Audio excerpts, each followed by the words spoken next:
No versus not. No এবং not এই দুটো শব্দই আমরা নেগেটিভ করতে ব্যবহার করি এবং দুটো শব্দই বাংলা অর্থ হচ্ছে না। তবে পার্টস অফ স্পিচের ক্ষেত্রে দুটো শব্দই সম্পূর্ণ ভিন্ন। কিভাবে? নো নো শব্দটি হচ্ছে একটি অ্যাডজেক্টিভ। তাহলে আমরা জানি অ্যাডজেক্টিভের পরে একটি নাউন ব্যবহার করতে হয়। For example, I have no friends. এই বাক্যে নো হচ্ছে একটি অ্যাডজেক্টিভ, ফ্রেন্ডস হচ্ছে নাউন। আবার আমি যদি বলি I have no time to meet you, এই বাক্যে টাইম শব্দটি হচ্ছে নাউন, নো শব্দটি হচ্ছে অ্যাডজেক্টিভ।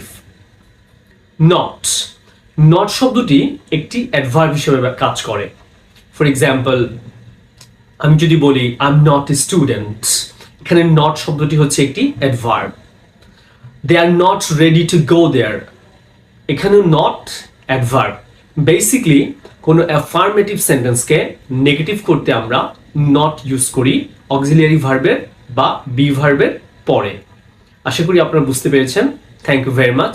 সালামু আলাইকুম।